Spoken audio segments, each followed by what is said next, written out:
அன்பர்களே, இப்போ நம்ம கும்பராசிக்கு குரு பெயர்ச்சி, சனி பெயர்ச்சி, ராகு கேது பயிற்சி பலனை பார்க்க போகிறோம். கும்பராசியில் என்னென்ன நட்சத்திரம் வரும் அப்படின்னு பார்த்தா, அவிட்டம் நட்சத்திரம் 3ஆம் பாதம் 4ஆம் பாதம், சதய நட்சத்திரம், புரட்டாதி 1ஆம் பாதம் 2ஆம் பாதம் 3ஆம் பாதம் கும்பராசியில் வரும். பலன் பார்க்குறதுக்கு முன்னாடி குருவானவர் 14 மே 2025 ரிஷபராசியிலிருந்து மிதுன ராசிக்கு பயிற்சி ஆவார்.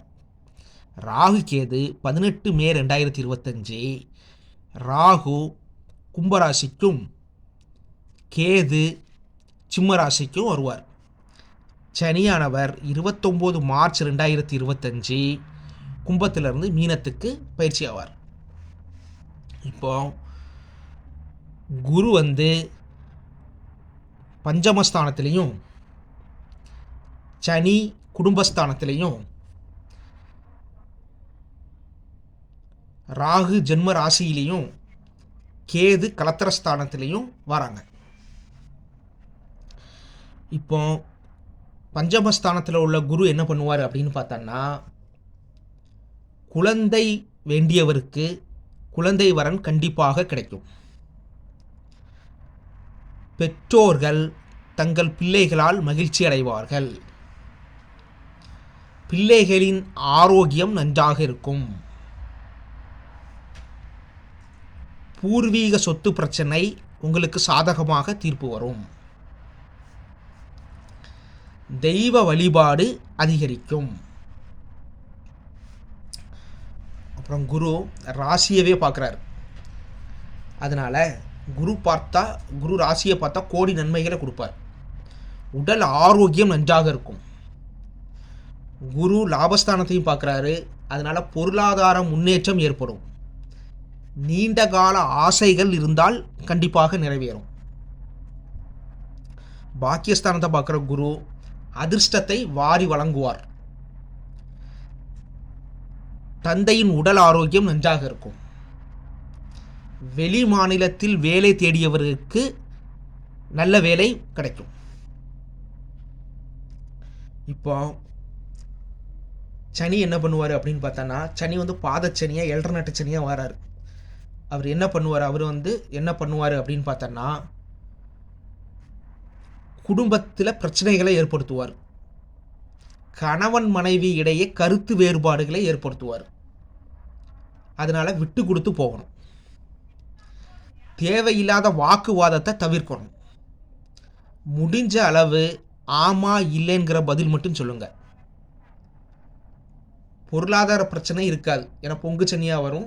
அதனால பொருளாதார பிரச்சனை இருக்காது. சனி 8ஆம் வீட்டையும் 4ஆம் வீட்டையும் பார்க்குறாரு. அதனால் வண்டி வாகனத்தில் கவனமாக போகும்.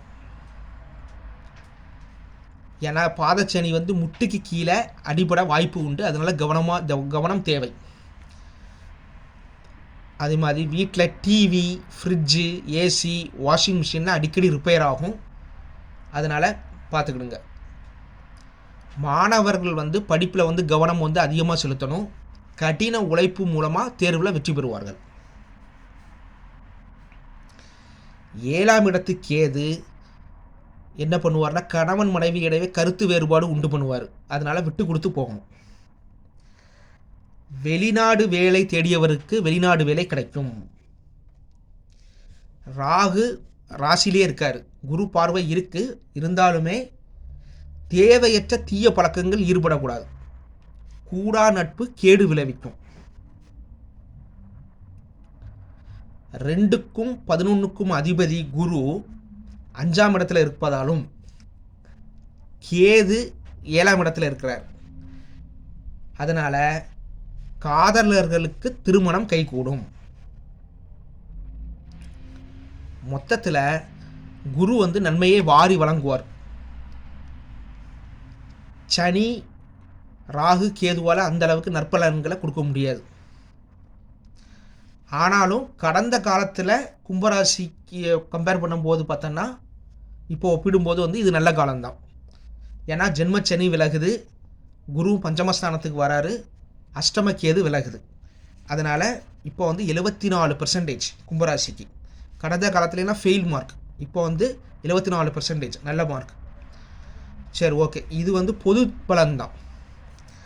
உங்கள் சுய ஜாதகத்துக்கு தகுந்தாப்பில் உங்களுக்கு வந்து பலன் மாறும்.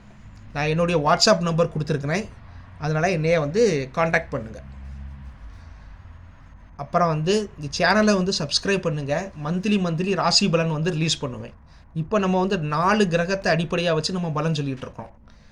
மந்த்லி ராசி பலனில் 9 கிரகம் வந்துடும். கொஞ்சம் டீட்டெயிலாக பலன் வந்து துல்லியமாக வரும். சரி, ஓகே. நன்றி. வாழ்க வளமுடன்.